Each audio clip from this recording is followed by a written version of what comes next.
Hello again, folks, in 113. Today we're going to be starting chapter 5. So we'll be doing section 5.1. Just a quick look at the calendar as always. Today is Tuesday, October 12th. So rightfully we're doing 5.1. The packet I have for you today is hefty. Some of it is a little redundant. You don't need to print this because in theory you already have it. This is an overview of real numbers because it's going to get mentioned again. We're going to be dealing with fractions eventually, so this is a reference. I also incorporated those blank tables that I like because there's a lot of terminology. So let me go through that first. Let's see. Then there are some newer diagrams, starting with this one. This is a reference of things that are good to recognize as prime numbers, specifically. All right, and in relation to things that are not prime. Okay. Then there's an activity. The Sieve of Eratosthenes is a method of finding primes, sort of by a process of elimination. This is a table from the textbook, which it's a little bit blurry, unfortunately, but this is a very good summary of rules of divisibility. Here's another activity, sort of a checklist of what a number would be divisible by 2, 3, and so forth. And then how to acquire prime factorizations. I think typically people use factor trees, but I'll show you this other method. And then there's two overview diagrams of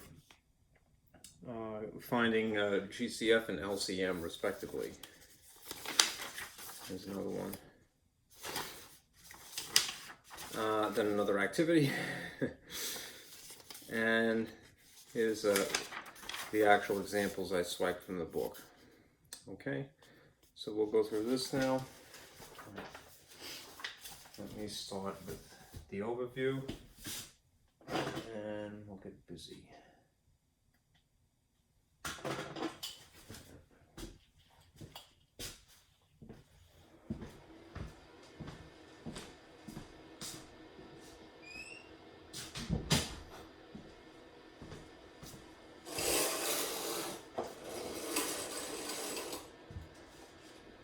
Okay, that's sent in fairly well.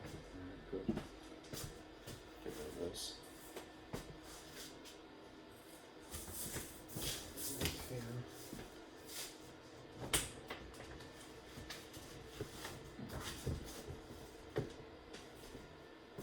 That's pretty good, right? Okay.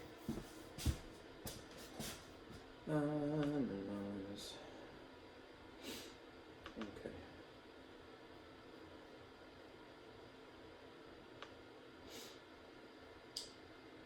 Now, as I mentioned, this is an older diagram,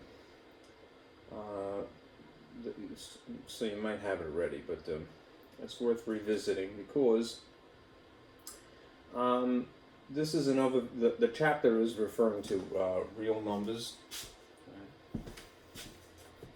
Specifically, it's number theory and the real number system. I've always hated that moniker because why call something real unless there was another category? But when you're a little kid, they never mention this at all, right? Because it's a rather abstract concept, imaginary numbers. But we can handle it. We're adults, right? And I believe a little kid could as well if you took the time to explain it. Anyhow, we're dealing with the realm of, shall we say, normal, usual, ordinary numbers. Real, right, is how they've been referred to. There are subcategories of real, rational, and irrational, which basically qualifies something as either that it can be written in the style of a fraction, even if it isn't to begin with, right, or it cannot, right? And famously, the things that cannot are things like pi, right? E and square root 2, just some examples, right? These other things that can be written as a fraction or integers, which are basically 0 or the negative or positive whole numbers. Right, stick a 1 under them. Or decimals that terminate or repeat, just not at the same time. Okay. If something repeats, it has a pattern, and there is in fact a technique to convert to a fraction. And involves a little bit of algebra in that instance. Terminating things, so something like 3/10. All right, so it's just the place value of the rightmost digit would be the denominator. Okay, just as an overview. All right, now to get some terminology out of the way, let me go through this. Make sure that that's cranked up. Good.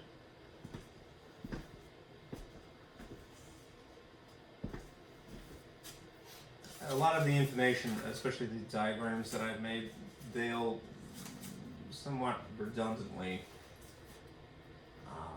give you the same information. But I don't feel bad about that because it reinforces the concept, especially when you write things. So let me get the terminology out of the way. You'll have some inkling even if you're not familiar. And then we'll go through the diagrams. All right, so since chapter 5 is about number theory, what is that per se? All right, number theory is the study of numbers. Right.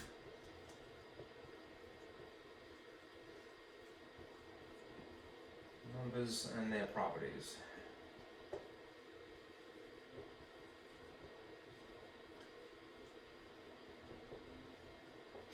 Like the commutative property. One thing that would be good to distinguish are things that are factors, right? That word gets thrown around a lot, right? There's no symbol really to summarize this, but I think what might be helpful is if you have something and it's being multiplied by something else, each of these is referred to as a factor, right? In general, they're the natural numbers.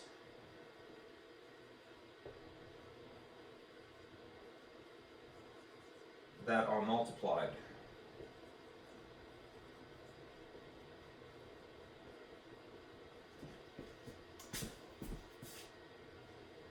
Wrong letter. All right.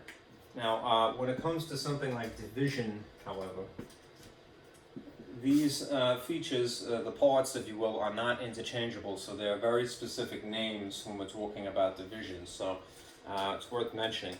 When it comes to dividing, there are dividends, divisors, and quotients.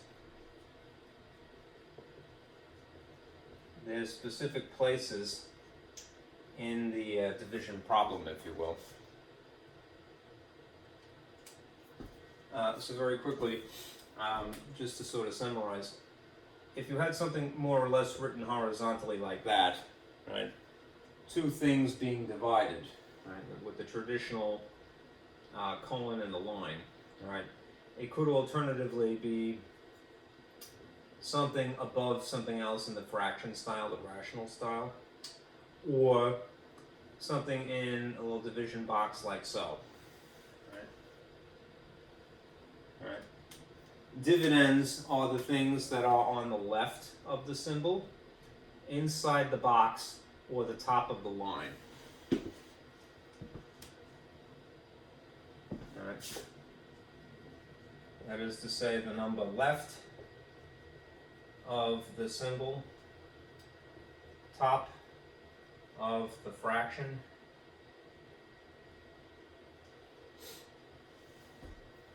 or the inside of the box.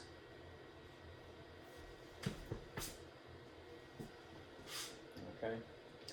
Divisors in a similar situation, whether it's drawn this way,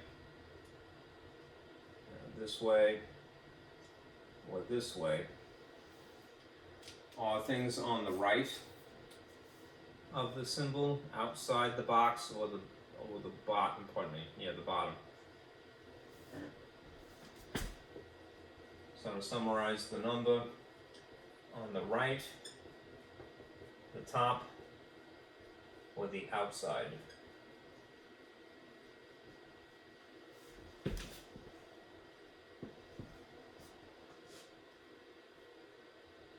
Bottom, sorry. The right, the bottom, or the outside. So dividends are the left, the top of the inside. Divisors are the right, the bottom, or the outside. And then there's the quotients, which would be the answer to any division problem.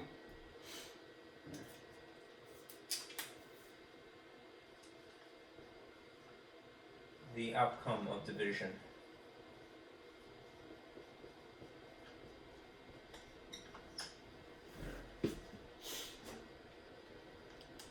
Now, another concept to consider is divisibility. Right? It's imperative because you're going to see rules of divisibility. So, maybe rather than force it here, let me start from scratch.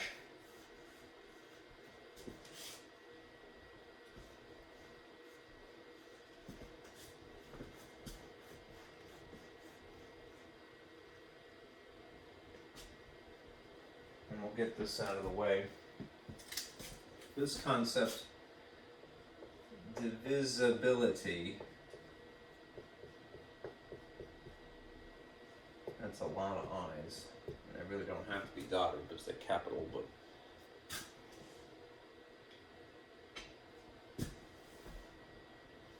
it could be abbreviated like this.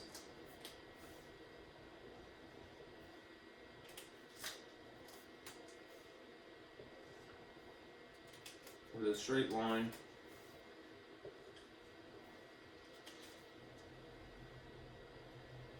And it means A divides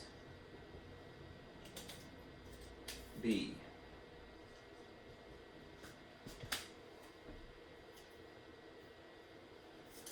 So if you see something like this, it's a little counterintuitive. What this is actually referring to is this exactly. B divided by A. I know that that's annoying, and I sympathize, but if A divides B, right, that means that A is divided essentially into B, right, then it would ordinarily be written like this with the B in the front, right.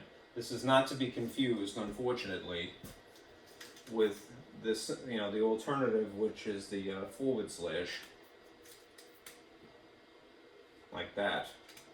It's very strategically, but very purposely, a straight line like this. So if you see this in shorthand, understand it means literally A divides B. It's a little confusing.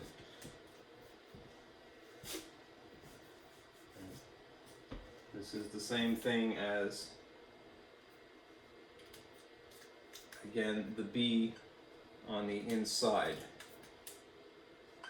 That is as a dividend. And A is a divisor. Perhaps we should specify that. This means A is divisor.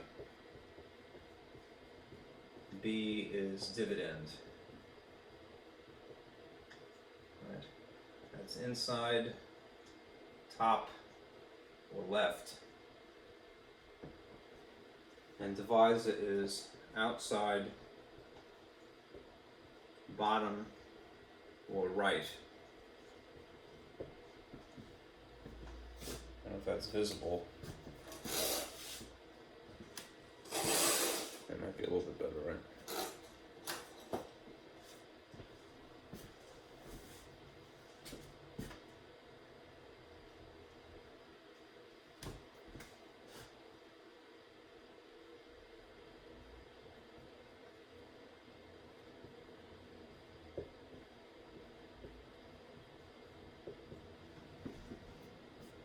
So little bit easier, I hope.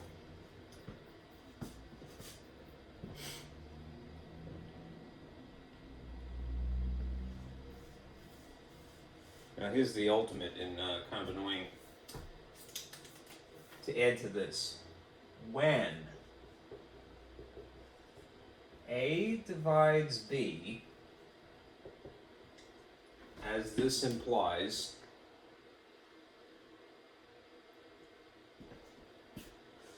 meaning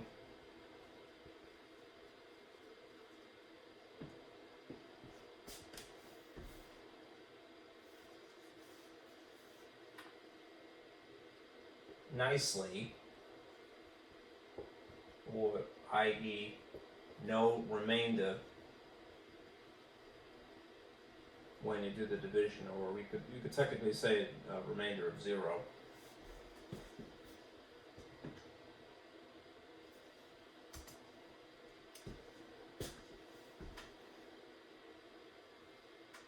B is divisible by A. This is another example, another instance of, unfortunately, English language and English grammar kind of being complicating of things, right? Why am I belaboring this, right? Because most things are dividable.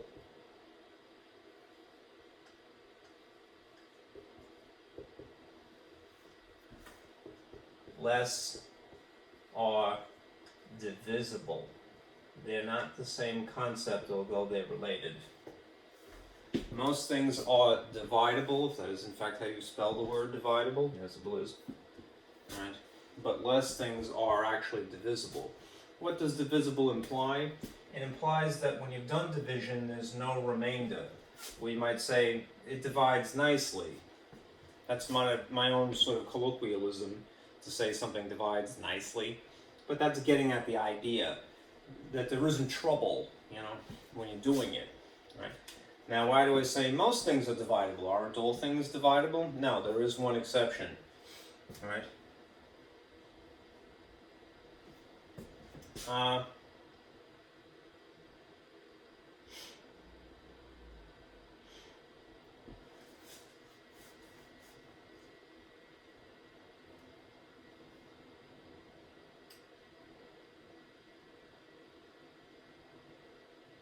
trying to think of how I could phrase it without being technically incorrect.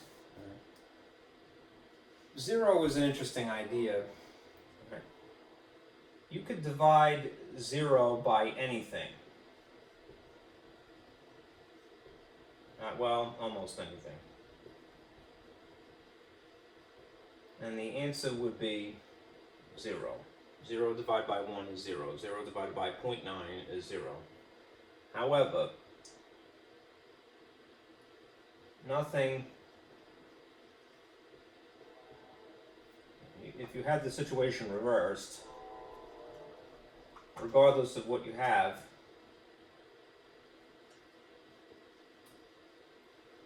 anything divided, shall we say, by 0 is undefined.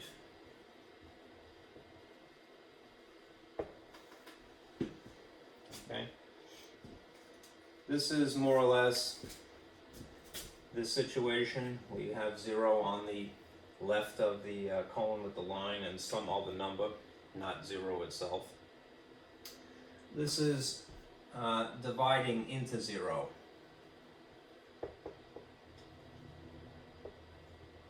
If you will.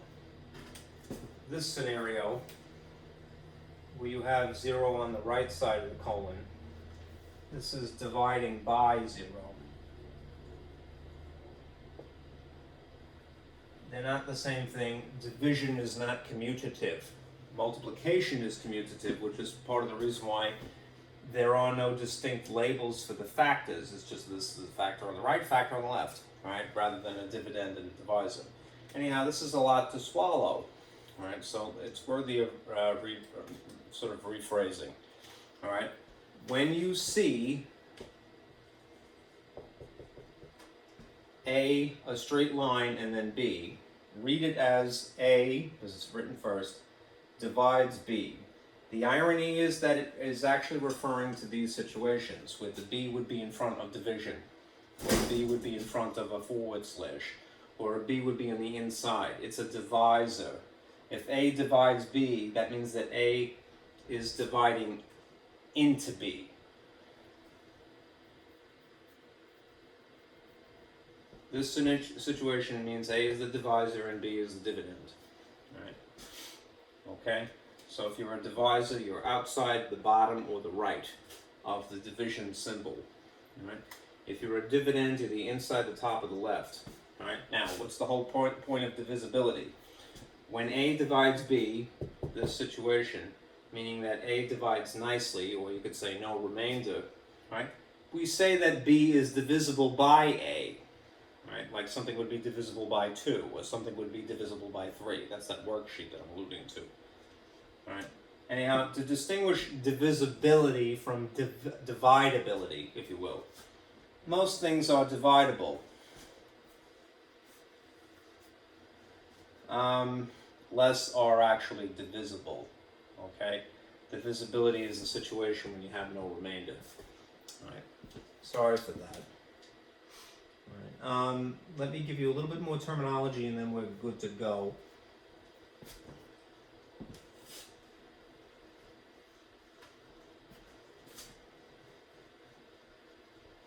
In the long run, I think I'm going to make another overview diagram to contrast these.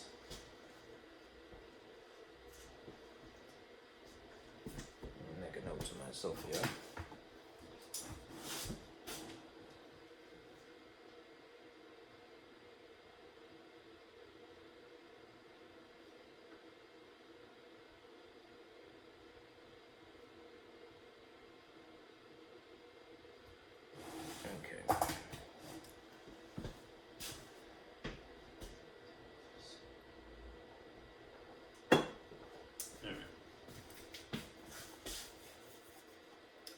Alright, now that that's out of the way, let's talk about what are primes, what are composite,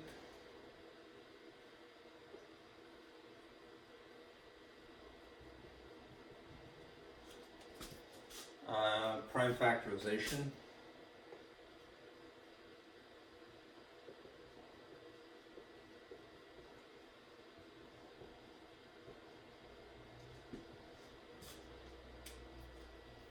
and that's basically it, okay?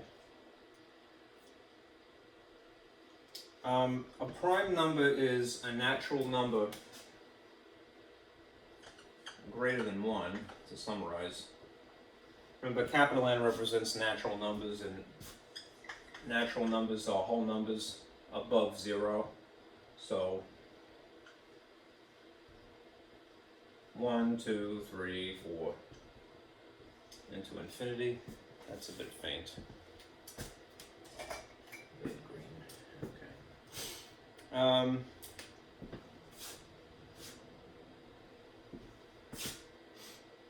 Has only 2 factors. It's its defining feature.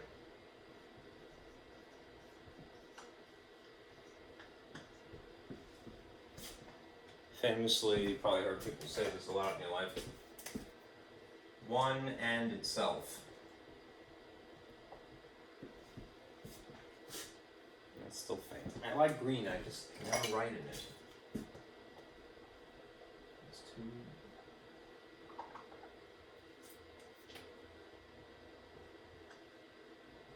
It's not contrasting enough.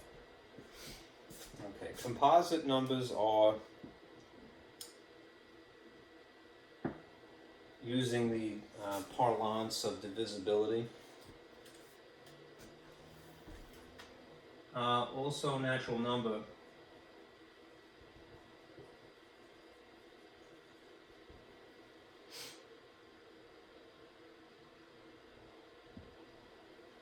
But would be divisible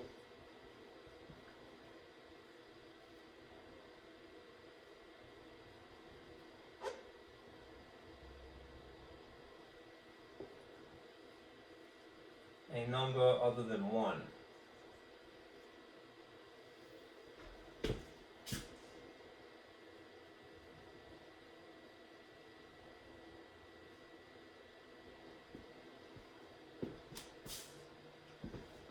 This is famously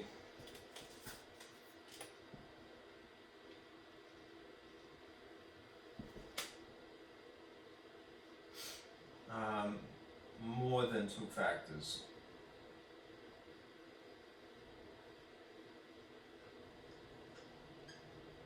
Just less than infinity.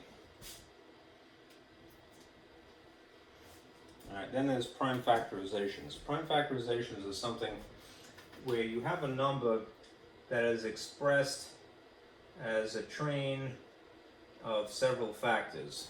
So you have the original number, shall we say, a little lowercase n, and then broken up into a times b times c times d, just to sort of abbreviate. Basically, it is the expansion. Spending too much time doing this. Of a composite number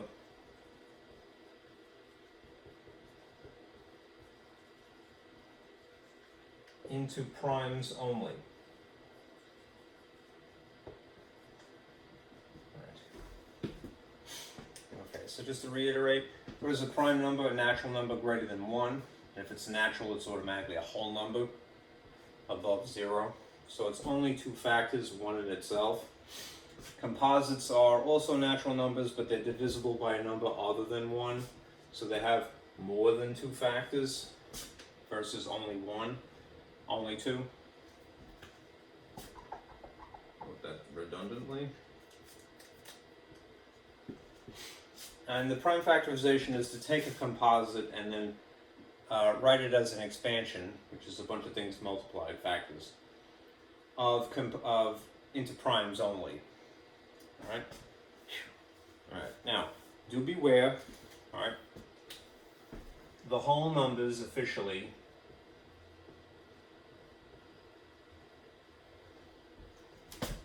start from 0.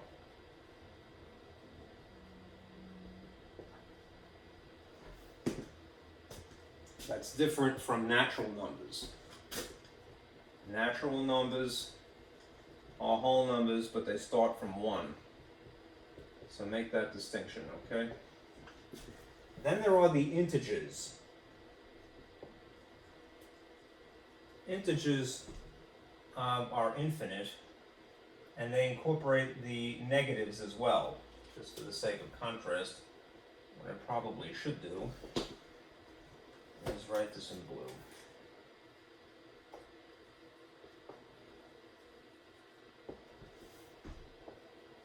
Negative, dot, dot, dot, negative 2, negative 1, 0, 1, 2, 3, it goes on in both directions. Right? So just for the sake of comparison, we're familiar with natural numbers, things that are intuitively, you count in your hand, 1, you don't count 0, right? Technically, that's the first number, 1, 2, 3, 4, 5, and so forth. 1, 2, 3, 4, 5, and so forth. Whole numbers would technically incorporate 0.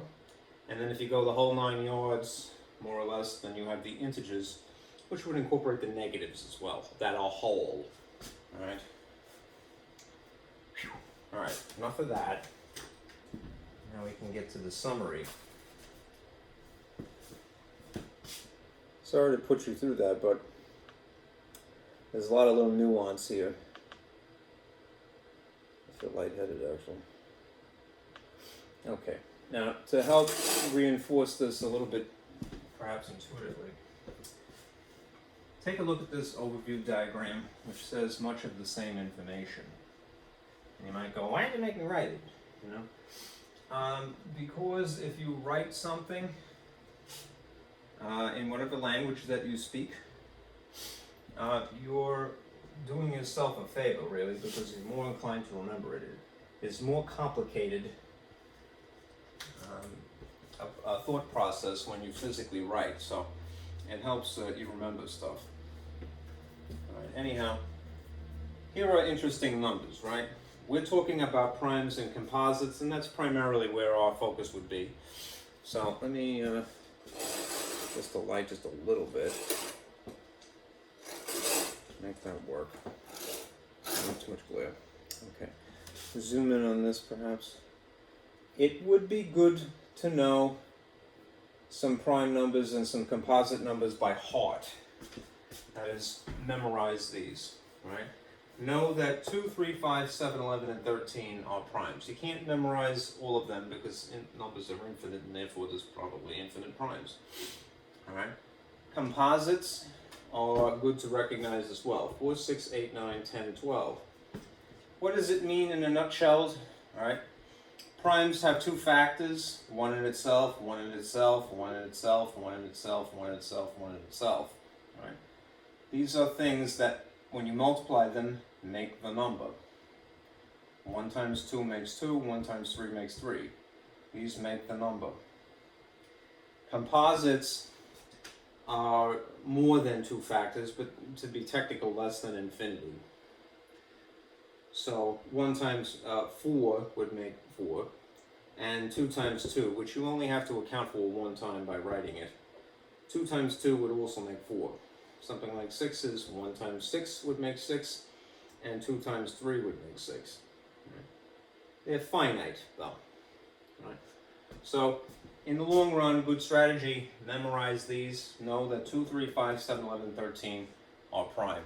Right? And 4, 6, 8, 9, 10, and 12 are composite. Now, in the bigger picture, to help you remember, right? If a prime is something that has only two factors, and a composite is something that has more than two factors, but technically less than infinity, that means that there are two other categories, right? There's the number 1, which you notice is not prime. Don't make that mistake, a lot of little kids especially do. This is not prime. It only has technically one factor, namely itself, right? So if you're counting, like take for example the composite for 4, the composite of 4, you only write the number 2 once. You don't have to write it twice. Same thing with 1 times 1. Right? So it's technically only one distinct factor. What about 0 though? Well, 0 times literally anything is 0, which means that it has infinite factors. Right?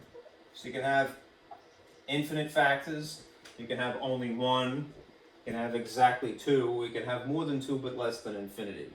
Alright, so that qualifies you as 0, 1, prime, or composite, essentially. Now as for divisibility,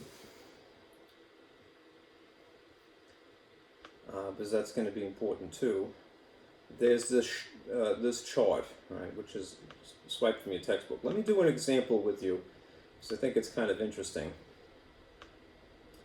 This is a method for determining prime numbers, basically via the process of elimination. It's called the Sieve of Eratosthenes, who was a Greek mathematician.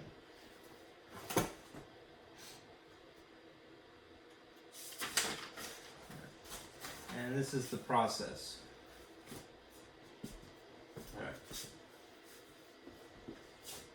If this was your problem, to find all prime numbers that are less than or equal than 50, right? That's just to sort of chop off the infinity, if you will. All right. What you would do is you would build an array, and this is an example of an array of numbers. It's a rectangular sort of regiment of these numbers, 1 to 50, right? Including 50 in this case. All right. You would firstly cross out 1 because we've established 1 is not a prime number. All right. And then circle 2 because we're going to keep that. All right. So primes,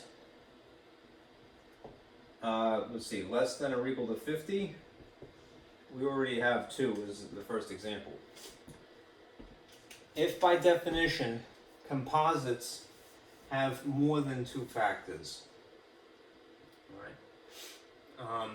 If you consider the numbers like 4, would be the first composite, right? What is famously one of its factors is the number 2 itself, right? If you considered 6 would be the next one, right? Is also comprised of the factor of 2, right?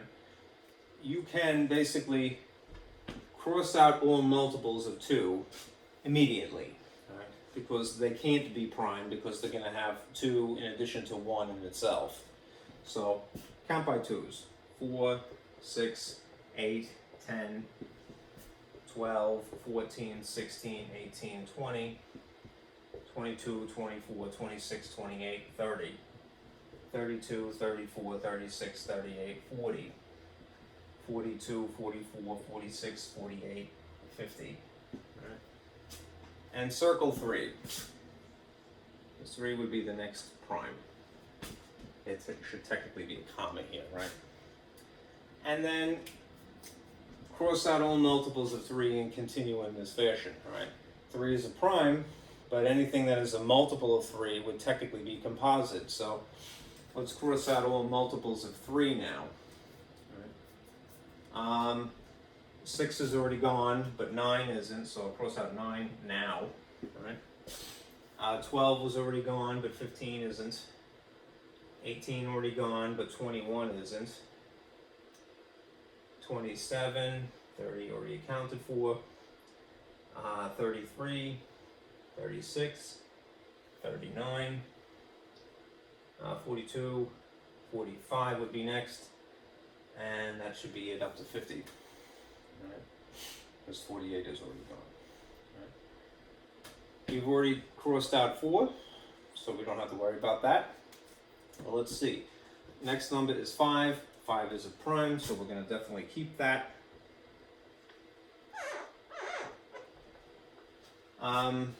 Let's cross out multiples of 5 though, because we have to follow this procedure. 5, 10 is already gone, 15 is already gone, 20 is already gone, 25 would now have to leave, 30, 35 as well, 40, and 50 is already gone. Let's see if I can get away with using green now. 7 is the next prime.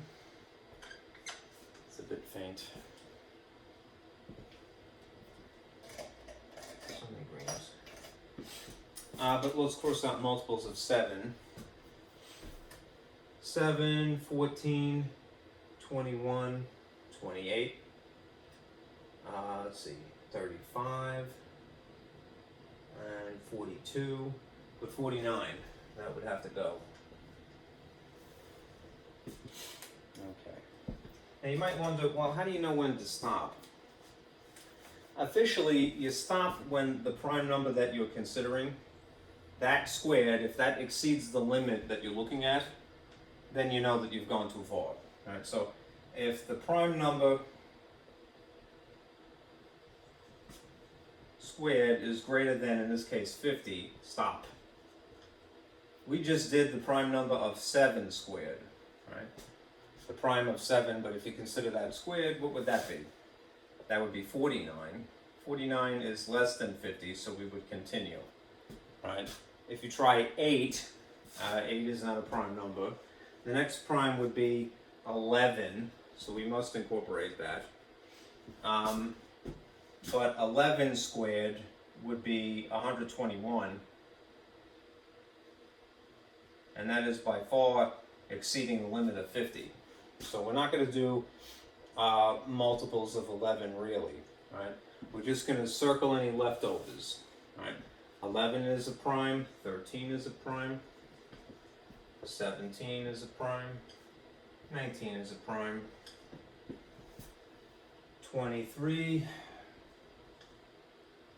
29, 31, 37, 41, 43, and 47. And you should have 15 total. 1, 2, 3, 4, 5, 6, 7, 8, 9, 10, 11, 12, 13, 14, 15 primes. Up to 50. All right, it's kind of neat, isn't it? I think so, because it helps, it's an activity, so in theory an activity would help you remember something. Alright, still good to, in the long run, memorize the first few primes. Alright, that will be helpful with the material forthcoming. Alright, now, let's get into rules of divisibility. Okay, as I said, there's this worksheet, this diagram of information that you could keep as you're doing your work that explains the rule to test if 2 is divisible.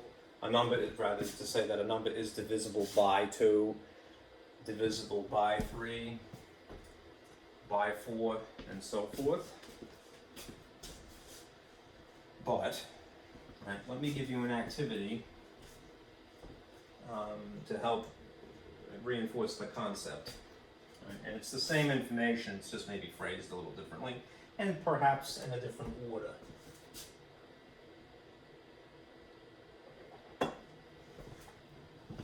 Okay, so I've taken this information and changed it into this worksheet. And you could use this. Now, if you're tasked with figuring out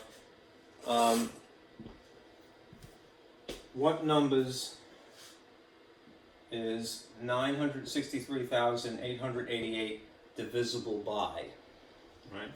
If the number is 963,888, it's divisible by what? Is a more concise way of asking the question. I listed the factors here, which technically they would have to be.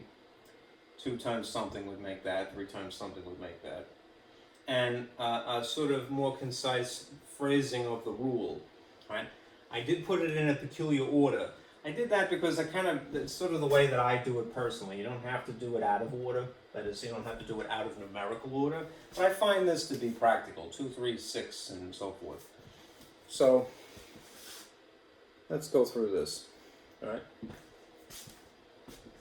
You're going to have the rule, and it's going to say that this is divisible by 2, specifically. If then we qualify with this rule, then you say yes, all right, and that's included as one of its factors.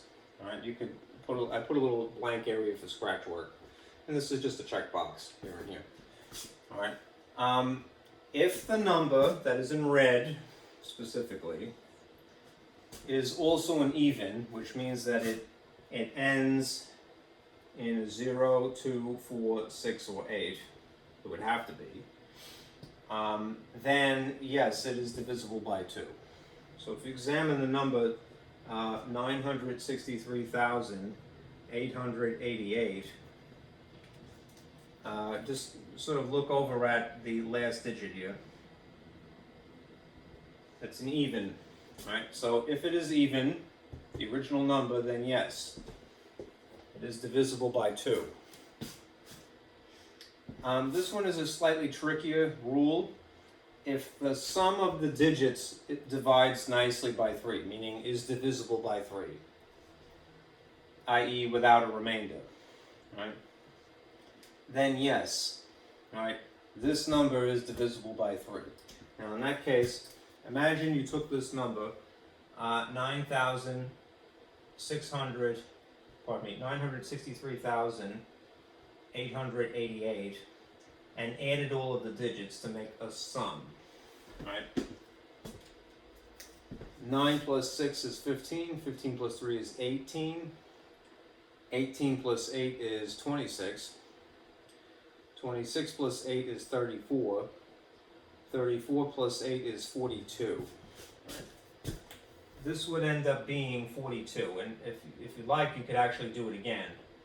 If you added 4 plus 2, what do you get? You get 6, right? So that's a sum, right?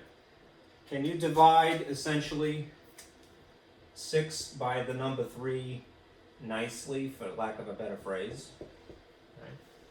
In other words, if you divided 6 by 3, would you get a remainder? You'd get 0 as a remainder, so you would say, no remainder, right? So if the sum divides nicely by 3, that is without a remainder, and that would, then yes, it's divisible by 3 as well, right?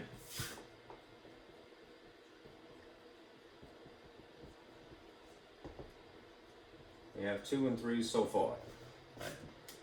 Now I do this again out of order. If you look at any other list, it would be numerical, and they go Rule 4. But to me, Rule 6 is more immediate and useful because it's very easy. If you've already done 2 and you've already done 3, then you can answer the rule for 6.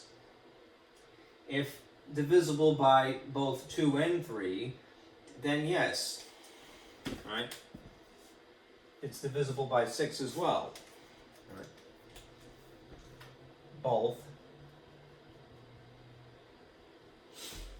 So 6 would be included. And then there are the rules for 5 and for 10, which are very similar.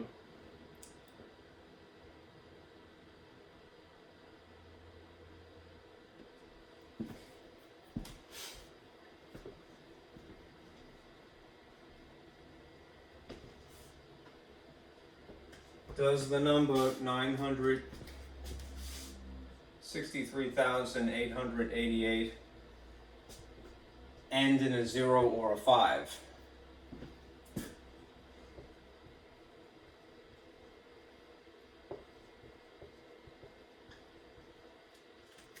Well, it ends in an 8. So therefore, you would say no, right? It's not divisible by 5, right? Does it end at a 0? Well, if you've already answered question 5, the rule for 5, then when you get to 10, it's almost the same thing, only less strict.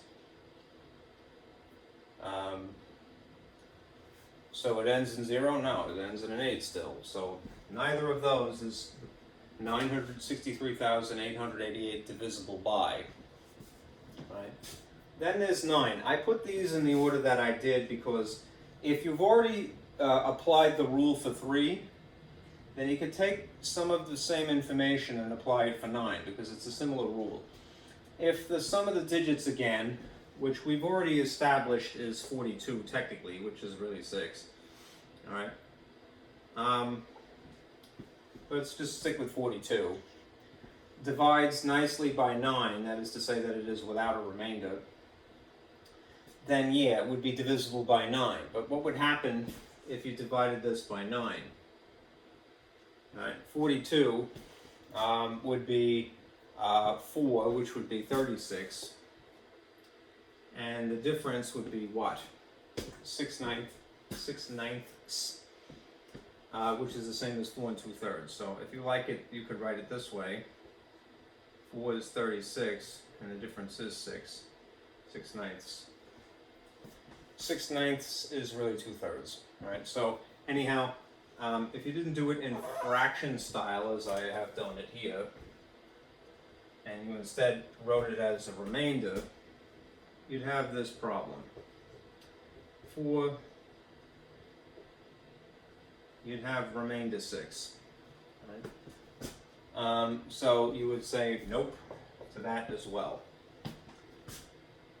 The rule for 4 and the rule for 8 are also similar to each other, but they're the first time that you're seeing this at all. So this is asking you to examine the last 2 digits and then the last 3 digits. So if you have 963,888, 963,888, in the case of checking for 4, you'd need to divide these 2 figures by 4, right? And see if you get a remainder or not.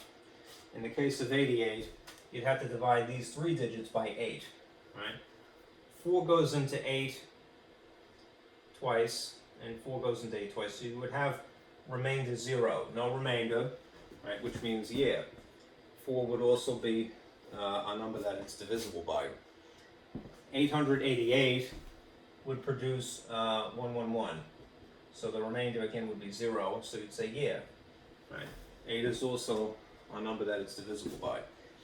I have heard tell that there is a rule for 7, but to me, from what I've heard, if it is in fact legit, it's more trouble than it's worth. What would probably just be the case is to simply divide and see whether you have a remainder or not. So if you look for at the bottom of this, if a number is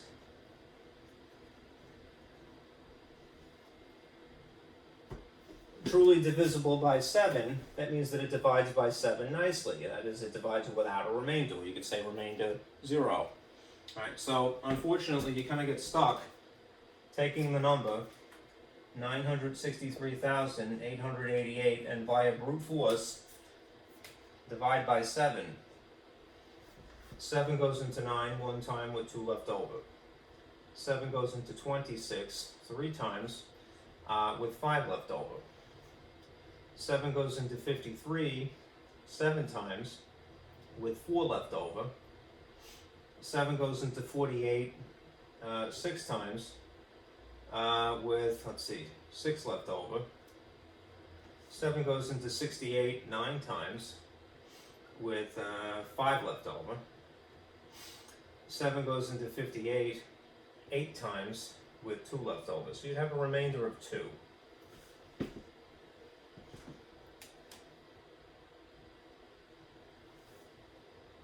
Okay, so that's a no on that. Okay, so what are the numbers that 963,888 are divisible by? 2, 3, 4, 6, and 8. These 5 numbers. Okay.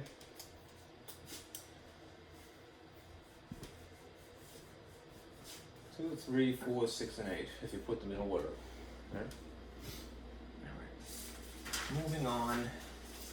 All right, now let me show you factor trees.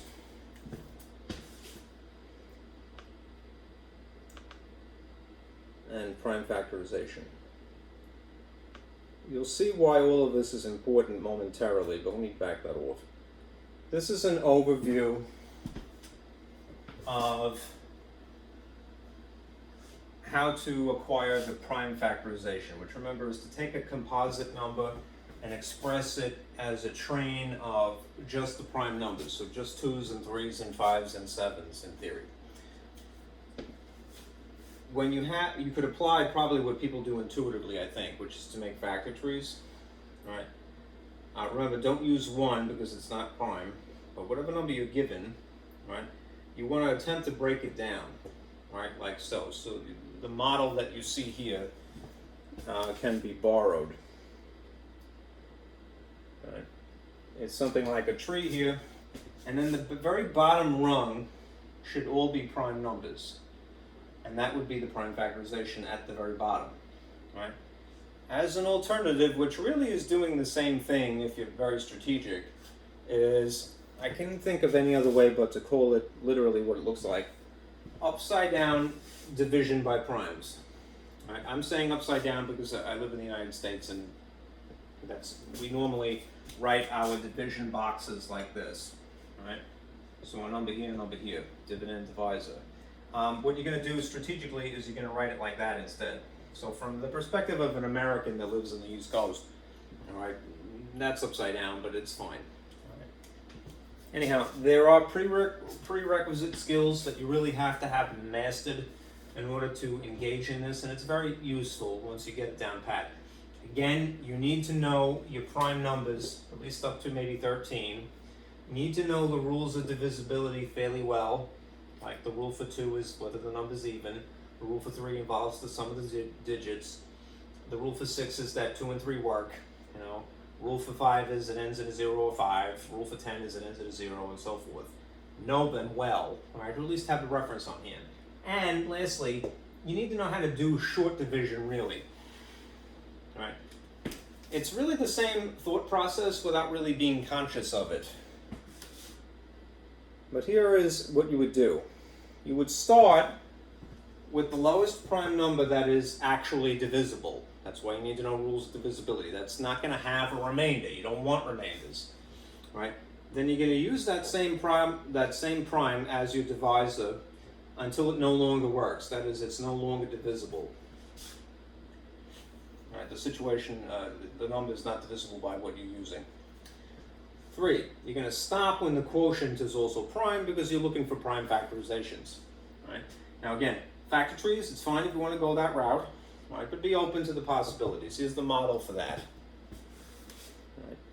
Again, from my perspective, it looks upside down division, right? So whatever your number is, you're going to park it in here. Whatever you've decided is the lowest prime number that is also divisible, you're going to park that here. You're going to produce a quotient, and you're going to keep using a prime number until it doesn't work anymore. And you only go up incrementally to the next lowest prime number when you've exhausted the one that you've started with. Right? You stop when the prime is the quotient. Right? Now, again, as an overview, in any case, use exponents to abbreviate the prime factorizations. Right? Let me sort of draw on this, and I'll show you how to do a problem two ways.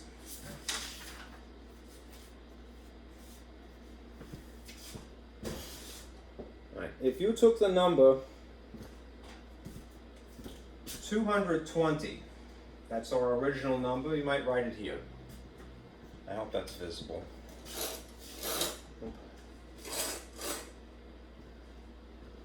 What would your instinct tell you to break this down into? Just don't use 1, right? Because 1 is not a prime. My instinct is to go, well, it has a 0 in it, so you don't have to start in the same place as I am. The prime factorizations will be the same regardless. Right? 10 times 22 is what occurred to me. Right? Are either of these factors a prime number? They're not. So you have to break them down further is the whole point. What does your instinct tell you about breaking down 10? You might go, well, it's 5 times 2. 5 is a prime, good. 2 is a prime, good. Right? Let's continue though. The other factor was 22. Can you break down 22 further? Yeah, it's even, so definitely 2 is a factor and 2 is prime, so far so good. It's 2 times what though that makes 22? You know your multiplication tables by heart, you would know that it's 11. Right? Anyhow, this 5 times 2 times 2 times 11 is the prime factorization of the original number 220. And if you wrote it in with abbreviations, right, you might put it in numerical order, so 11 times 5 times 2 squared, because there's 2 2's. Right? That will be practical later. If you were tasked with finding the prime factorization for the exact same figure using these trees here, these upside down divisions, let's do it. Right? Let's say that you had 220. Now in this case, you're very strategically going to use the lowest prime that is divisible. So I'm not going to start with the same things that I had used intuitively. I'm going to remember that my primes are 2, 3, 5, 7, 11, 13, and so forth. And we'll go through this until we're done. 2 is in fact the lowest prime number, right? Is this number divisible by 2 if it ends in a 0, that is to say if it is even? Yes. So it would have been more strategic really to have divided by 2 rather than go for 10, right? Let's do the division. 2 goes into itself how many times? Once. There is no, it terminates, right, at that point. 2 goes into 2 again once. Terminates at 0. 2 goes into 0, 0 times. All right. You're left with an even number. All right. Can you still use 2? Yes. So you should. So you're going to keep doing this until it no longer works. That is to say that the situation is no longer divisible. All right. 2 doesn't fit into 1, but it goes into 11 5 times with a little 1 left over. And this is why I say short division would be practical. Short division is writing the difference a little like a subscript, if you will. All right. 2 goes into 10. How many times exactly? 5 again, and at that point it would terminate. All right. Now, what you're left with is 55, which is an odd number, and no odd number has 2 as a factor. So you can no longer use 2. The next lowest prime number, which you may jump the gun, you should check nonetheless, right? The sum of the digits for the rule for 3 is that this would be 10. Does 10 divide nicely by 3? No, it would give you a remainder, so can't use 3. The next lowest prime number is 5, which again, you might jump the gun and go straight for that, but don't do that. Resist the temptation. Check the things in between. You go up incrementally from 2 to 3 to 5. Right? The next lowest prime would be 5, and this ends in a 5, so it definitely is going to work according to the rule of divisibility. And 5 goes into itself one time, and goes into itself again one time. You stop when the quotient is also prime. This junk that you see on the edge here, these divisors in that quotient, technically speaking, that's the prime factorization that we ended up with before. Notice it's out of order, but it doesn't have to be. And if, again, you're going to be a good sport and write it using abbreviations, that is to say with exponents, and put it in order, descending, it might be 11 times 5 times 2 squared. Okay? All right. Now, let's get into greatest common factor and least common multiple. All right, there's another diagram here. I made them as 2 separate diagrams. The whole reason that we're bothering you, we, the royal we, with prime numbers, rules of divisibility, prime factorization, is because this is going to be helpful when you're confronted with the search for a greatest common factor. And also the search for a least common multiple. These are 2 overview diagrams I made for each. So let me explain the nuances of these. All right, couple of things. GCF, which your book for some reason calls GCD, not that it matters, right, is the greatest common factor, right? You've probably heard of GCFs and least common multiple. Make this distinction. They're related via the process of multiplication, but factors make products. Multiples are products, okay? And how you use them is different. Why does anyone care about a GCF? A GCF is ultimately going to be used to simplify a fraction in one step. All right, that's its purpose. Now, we're concerned with just the numbers really, right? If we were in algebra and we're not technically, this is an alternative way of looking for the letters involved. All right, let's just focus on this here. All right. If you wanted to find the GCF, that is the coefficients of an algebraic expression, otherwise known as the numbers. The most brute force way of doing that is by listing and comparing the factors. Now, thankfully, because we're dealing with factors, they're finite. I mean, it may be a struggle to get all of them if the number is particularly far outside the realm of familiar. But if you wanted to find the GCF of 12 and 18, the most brute force but intuitive way of figuring that out is to list all the factors. So 1 times 12 makes 12. These are things that make the product. Factors make a product. Multiples are the products. All right. 1 times 12 makes 12. 2 times 6 makes 12. 3 times 4 makes 12. 18, similarly, it's 1 times 18 makes 18. 2 times 9 makes 18. And 3 times 6 makes 18. Now, they share several factors in common. Everything is going to include 1. All right. And because they're even, they both made up the number 2. But if you're looking strategically for the greatest common factor, that is in fact 6. Right? Why do you care? Because if you had a fraction like 12 over 18 and you wanted to simplify it quickly, I lost my snap.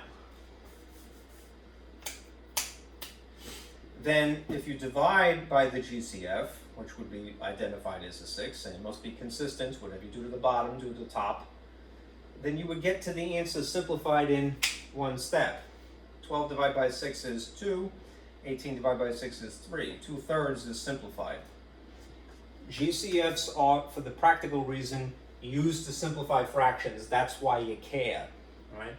Why do you care about prime factorizations, though? because it's an alternative way of finding a GCF.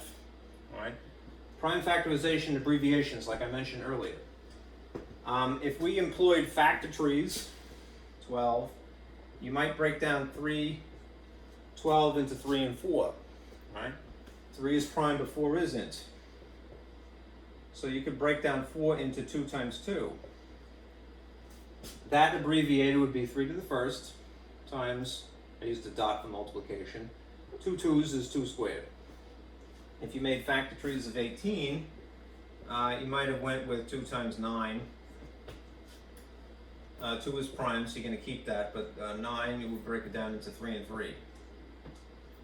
So that would be 2 3's would be 3 squared times 1 2 is 2 to the first technically, right?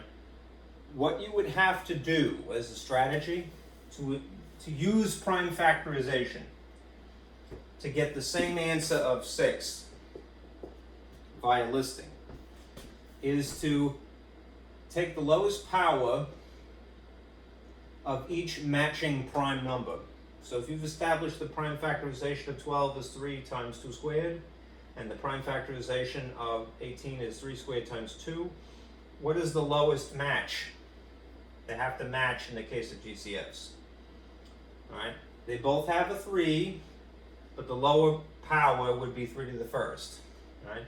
They both have a 2, but the lower power would be 2 to the first. And 3 to the first is the same thing as saying 3. And 2 to the first is the same thing as saying 2. And 3 times 2 is still 6. Right? And you might scoff at that and go, oh, you know, why overcomplicate it when I could have just did this? Because sometimes you have a number that is beyond the realm of the familiar. You might have a number like 48 and 96. And it is, because it's less familiar, more of a struggle to figure that out. Being able to use prime factorization would be to your advantage in a situation like that. Okay.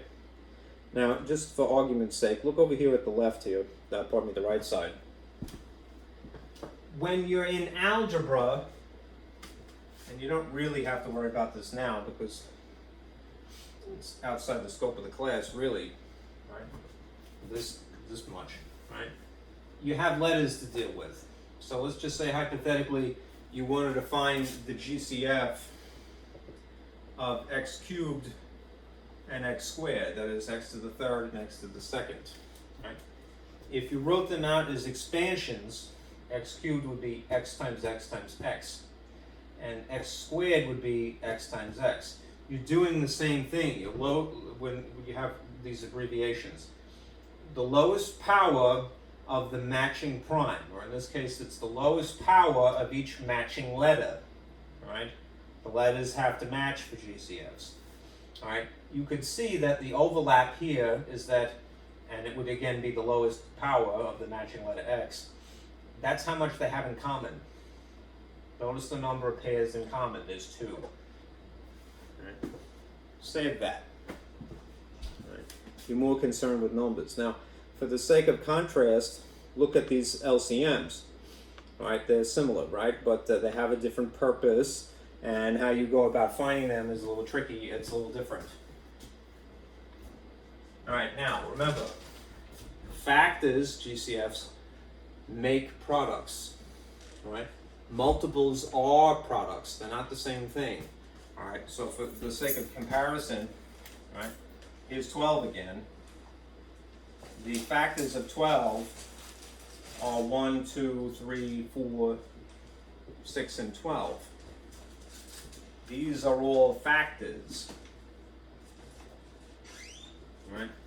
The multiples of 12 are 12, 24, 36, 48, 60, 72, and they don't ever terminate.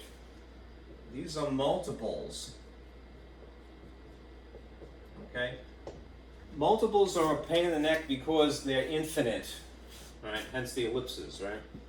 Factors are a little bit less cumbersome because they're finite. They definitely have a beginning and an end, all right? In terms of your list, all right? Now, what is an LCM for, all right? Well, if GCF is more or less for downgrading something, And then you can kind of think of LCM as being exactly the opposite of that. It's used for upgrading, making things larger rather than smaller. Why does anyone want to do that? Well, you may or may not remember, and we're going to get there eventually, but when you're adding or subtracting fractions, you have to have a common denominator. So a lot of times what ends up happening is that you have to upgrade so that the denominators match. All right? You don't have to do that right now, but we need to establish that as a skill. All right? So think GCF as downgrading, all right? And think LCM as for upgrading, okay? There's a similar situation. If you had an algebraic expression, you would have to worry about letters. You really don't in this class, all right? But we were going to concern ourselves with the numbers, i.e. the coefficients, if you will, all right? So look here on the left side, and I'll explain this. When you're dealing with the numbers, again, I'm not too creative, as you can see, all right? The most brute force way of establishing what the LCM is to list them again. But again, now you're in trouble because if we're dealing with multiples, they're infinite. How do you know when to stop? It's kind of a pain in the neck. You can do it, but it might be a long time further down the pike before you get to an actual match. Thankfully, in the case of 12 and 18, right? If you wanted to find the LCM of 12 and 18, the match is relatively soon, you know? Here is the multiples of 12. 12, 24, 36, 48, just a few. I happen to know them because I memorized the multiplication tables, and I would encourage that. Right? The 18, it's a little less familiar though. If you establish 18 times 1, 18 times 2, 18 times 3, this is what you would get, 18, 36, 54, 72. We want the least common multiple, right? The smallest multiple that matches. First one, thankfully, is just 36. It's 2 steps past the first one. Well, there, and then 1 step past the first one. All right, so what is the LCM of 12 and 18? Apparently it's 36, which means that if you had something, whatever it is, over 12 and something over 18, and you wanted to establish a common denominator, it would be 36. It would be so many 36ths and so many 36ths here, all right? Whatever the top is to begin with will change, right? But the denominators have to match to add or subtract. Now, that's kind of a nuisance, right? That's why prime factorizations are a good thing to have as an alternative, right? Just going to use them a little differently, though, all right? How so? Well, once you've established the prime factorizations, and we had just a few minutes ago, right? In the case of 12, it was 3 to the first times 2 squared. In the case of 18, it was 3 squared, ironically, well, coincidentally, somewhat coincidentally, 3 squared times 2 to the first. Neither of those really defines what I'm saying here. You want, instead of the lower power that matches, you want, somewhat ironically, the highest power, but not of something that matches. Not match. If it matches, great, you know, but that would just be a coincidence, per se, you know. But a unique prime, right? So, yeah, they do have matching bases 2s and matching bases 3s. That's just a coincidence, and that's great. But what you want is each unique prime number. You want to cover all bases, more or less. So, of your choices of the 2s, which is the higher power, 2 squared. Right? So you're going to take 2 squared for sure, which is really 4. Right? And of the 3s, which is the higher one, 3 squared, which in this case is what? 3 squared is 9. Right? And then you multiply them back together. What do you get? 36. It is to your benefit, right, to get comfy with prime factorization, however you go about the process of getting it, whether it's a factor tree or upside down division by prime numbers in divisibility rules, all right? Because if you had to do this by hand, all right, it can get a little cumbersome, all right? Now again, just for argument's sake, if you look over here at the letters, it's sometimes a little bit more satisfying in algebra when you're considering a situation that involves letters in relation to this rule here. If you were looking for letters, and you're not going to be, right? Say hypothetically you had x cubed again and x squared again, right? You want each unique letter or factor, the highest power of each. It is a coincidence that they both have bases of x here, but even if they had a y, you would have to incorporate that. Of these two things that happen to match, x cubed and x squared, you want the higher one, so you want x cubed in this instance. Notice that it's the greater amount of the two. Okay? Each unique factor. Right? If in theory you had something complicated like an algebraic expression like x plus 2, alright? If you had x plus 2 squared versus x plus 2 to the first, you would go with that one, the higher power. Alright, you don't really have to worry about that in this class, you're just going to worry about the numbers. Alright, now to reinforce this, alright, let me show you this other worksheet that I made a long time ago, which might be a little bit better for you. Alright, this is both things at the same time. Alright.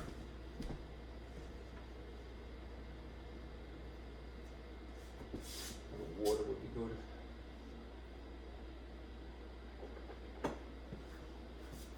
Okay, we're going to find the greatest common factor of 25 and 35, and the least common multiple of 25 and 35 as well, for the sake of contrast. And this is the train of thought to remind you for GCF, and the same in the train of thought for LCM.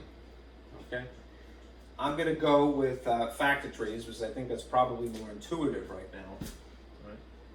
So if I break down 25, immediately I can go to 5 times 5. And this would be the prime factorization, which if I wrote it in the style of an exponent, would be 5 squared, right? 35 would be 5 times 7. Prime factorization. And that would be 7 to the first times 5 to the first.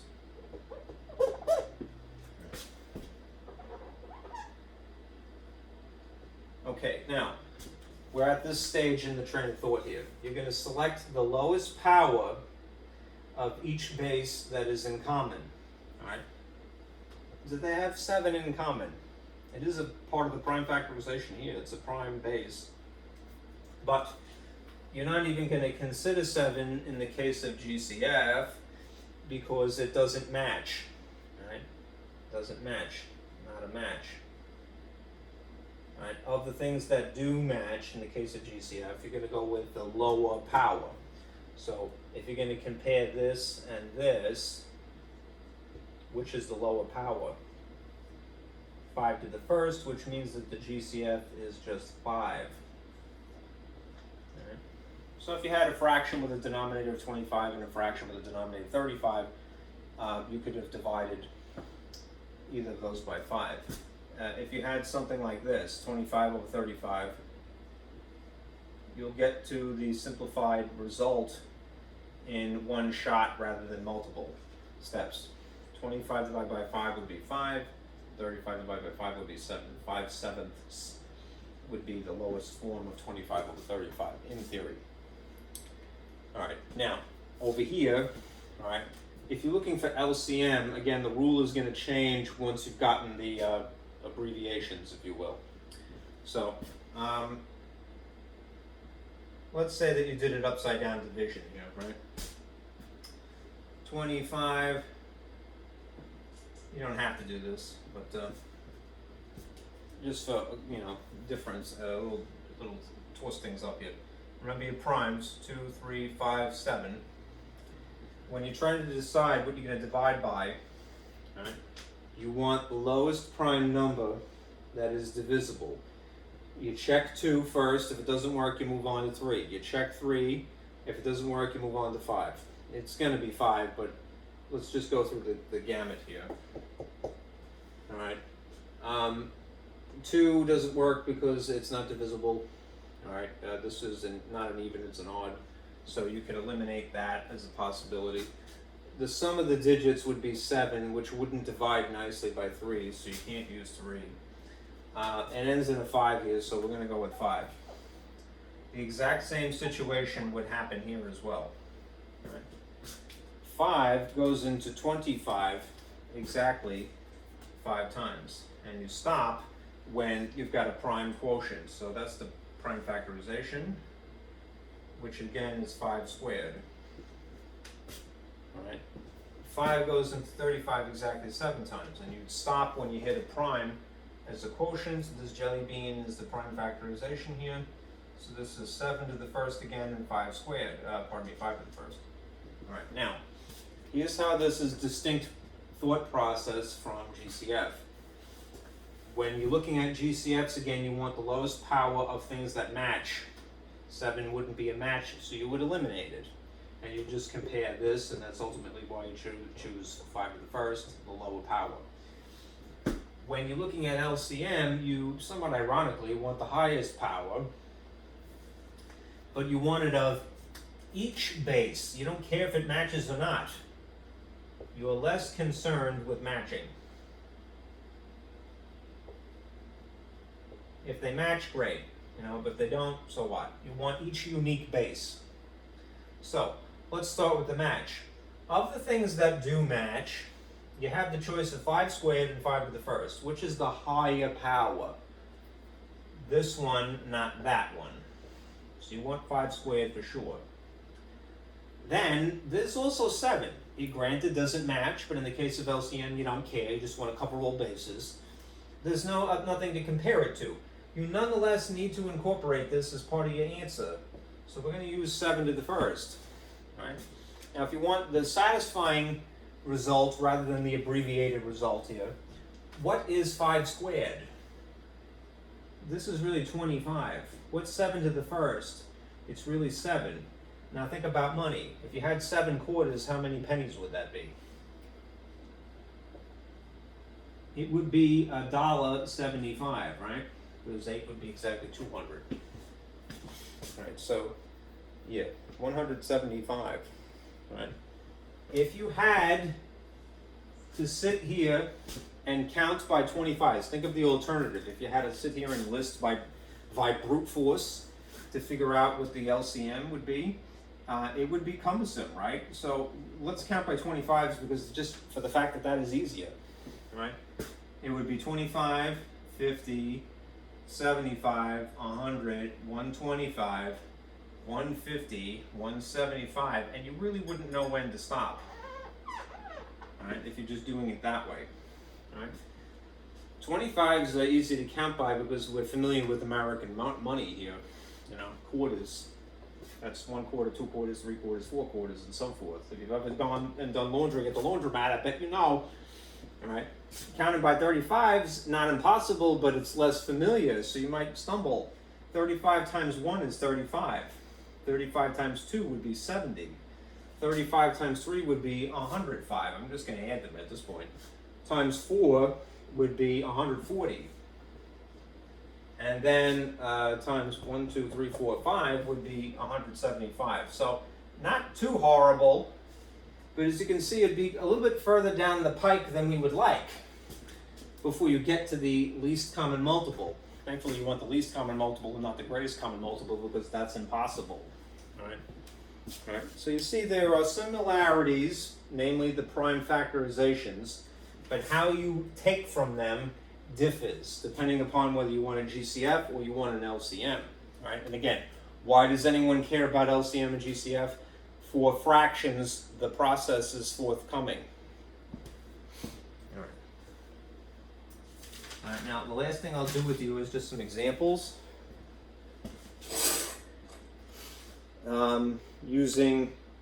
Looking for GCF, looking for LCM.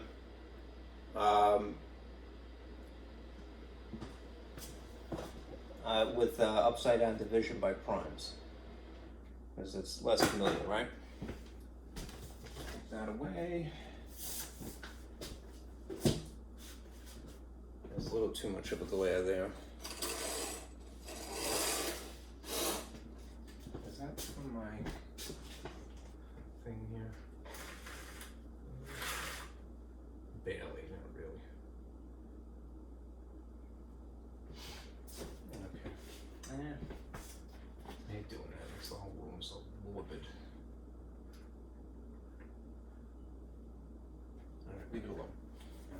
let's just do some examples, and then I'll stop.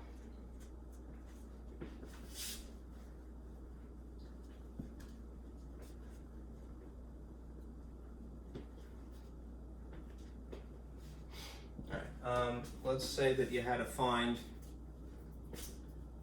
you know what I don't have? I don't have my t-square,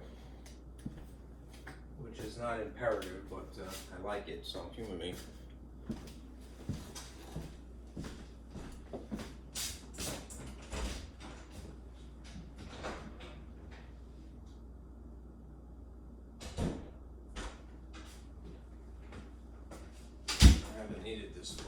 But I like it just because it makes nice straight lines, and I just don't do them freehand that well. Okay.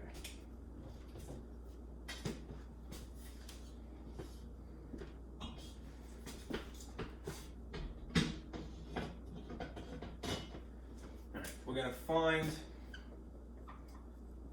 a GCF in this instance, and find an LCM in this instance. All right, an example of this, an example of this. All right. Let's find it for 3 numbers simultaneously. All right.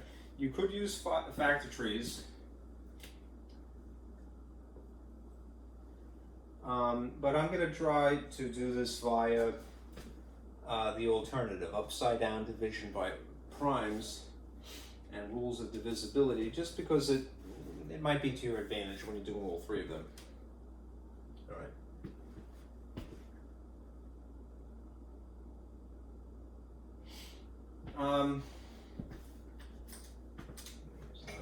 Okay.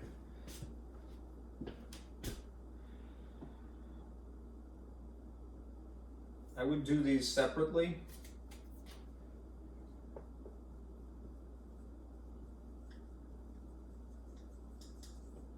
By that I mean draw 3 little upside down division boxes with an 8 inside, a 10 inside, and a 15 sort of onto themselves, right?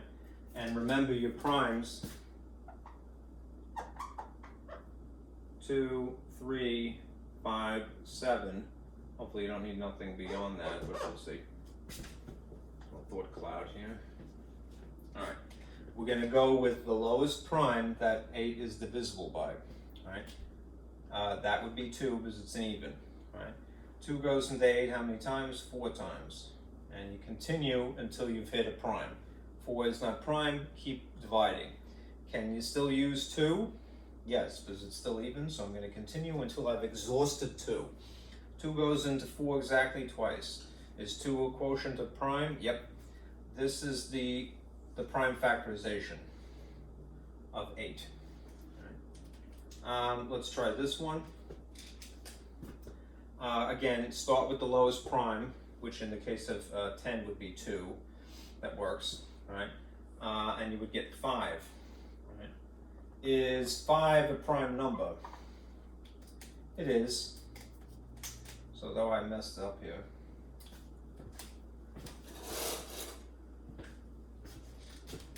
This would be the prime factorization of 10. There's jelly bean here. And this last one. Start again with 2, just check it. If it doesn't work, then you move on. All right. Is this even? No, it doesn't end at a 0, a 2, a 4, a 6, or an 8, so you can't use 2. Nope. All right. What about 3? Sum of the digits. 1 plus 5 would be 6. Can you divide 6 nicely by 3? You can, so the whole thing will work. 3 goes into 15 exactly 5 times, and you're good to go, all right, because 5 itself is a prime. This jelly bean is the prime factorization. Now, what you should do is write each of these in exponential form. So this is going to be 2 cubed, all right, and this is going to be 2 to the first times 5 to the first. And this is going to be 3 to the first times 5 to the first as well. All right. And since we are looking for an a GCF, all right, remember, we want the lowest power of the matches, things that match. Now, do they all match? No, right? Because this is a base 2, and that has a base 2, but that doesn't. Across all three, there isn't a match. If you examine the 5s, this matches and this matches, but again, it doesn't match.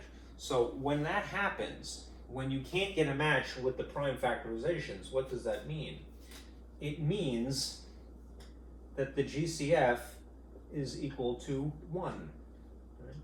That's why this is an interesting example. The GCF turned out to be 1. Right? There is no match.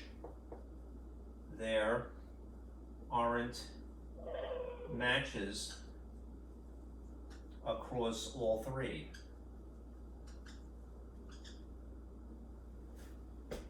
What is this now?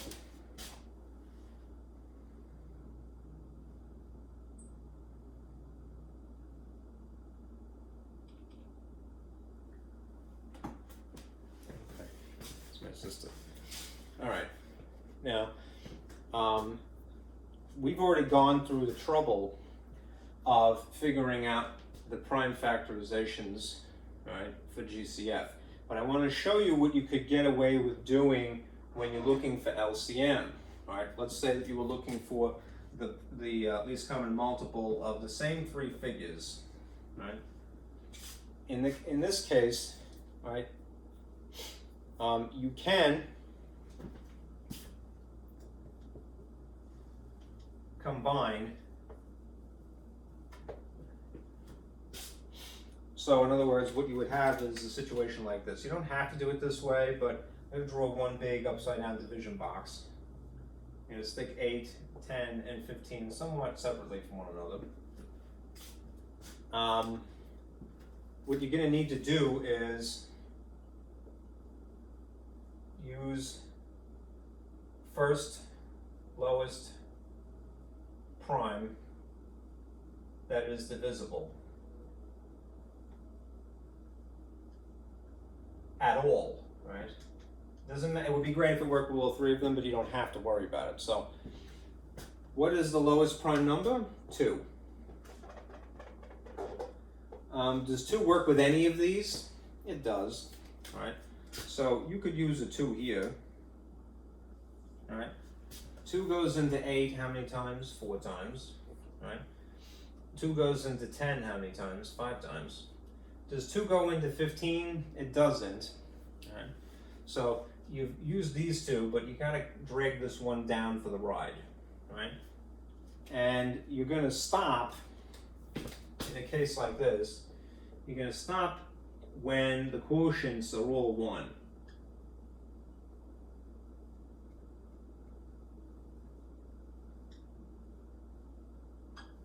Ones. Right? So none of them are in this case. So we're going to continue with this division. Right? If you don't want to combine these, if you find this tricky, just apply the same rules as mentioned earlier on that worksheet. All right. You want each of the matches, each of the unique bases. All right. This is sort of an alternative. All right. So, can you still use 2 at all? Yes, because of 4. So we're going to, right? 2 goes into 4 twice. It doesn't go into 5, you're going to drag it down. Doesn't go into 15, at least not nicely. Right? Yes, can you divide things by 2? Of course, but they're not going to be divisible, even if they are dividable. Right? You've exhausted 2. All right?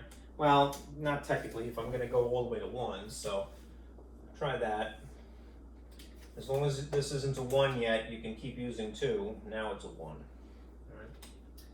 And that's still a 5. And that's still a 15. And I'm running out of space, so I'm going to erase a little bit. All right. Now, you're going to use the next prime number after 2 since we've exhausted 2's. Right? We've extra 1 here. 3. Does 3 divide nicely into either of these? It does with 15, so we are going to use 3. All right. 3 goes into, doesn't go into 1, doesn't go into 5, it's too small each, you'd have a remainder. But it does go into 15 5 times. So you're left with a 1 and a 5, dragging down. Can you use 3 anymore? No. All right. So what is the next prime number? 5 itself. All right. Which is, you're going to use 5 because it works for the last 2. So you're going to have a 5 here. This is going to be 1. That's going to be 1. That's going to be 1. And you stop when the quotients are all 1. So we're done. Now what we're going to take from this is this figure here, right? This combined sort of prime factorization. I'm going to find the answer for this the more, I should say, I hate to say familiar way because maybe it's not, right? But applying the LCM rule that you are somewhat familiar with, which is when you're looking for LCM, you want the highest power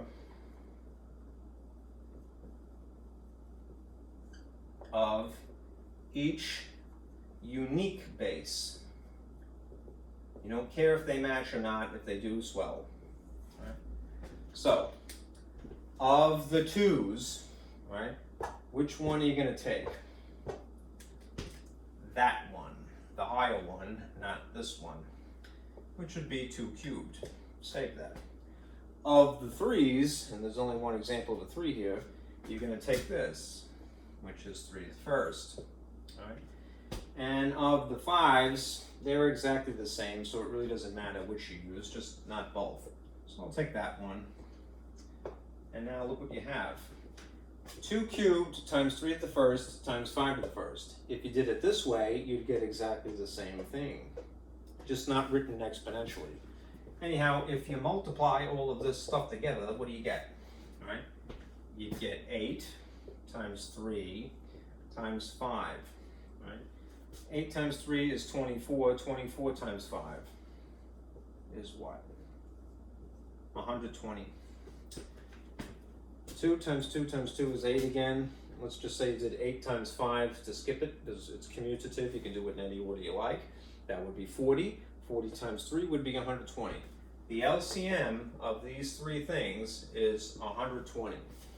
The GCF is just 1. It's kind of interesting, no? Again, if you're not really comfortable doing it as one complete thing, all right, you could still use the end result of doing each of these independently. Just remember the LCM rule is different from the GCF rule. For LCMs, you want the highest power of each unique base. You don't care if they match. If they do, they do. And that's pretty much it for today. So, let me just remind you of your homework, and then I'll stop. What time is it? 1:38. Okay. On time.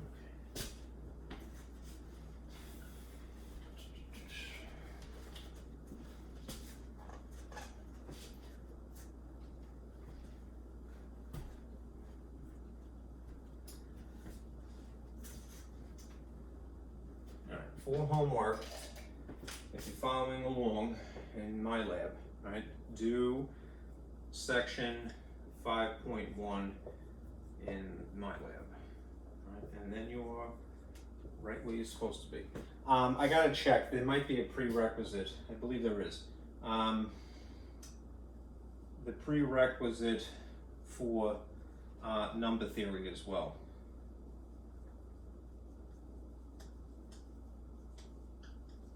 Pretty sure that's the case. Okay, so do 5.1 and do the prerequisite. Okay, all right, thank you guys for sticking with me. I'll see you again on Thursday. Be careful out there.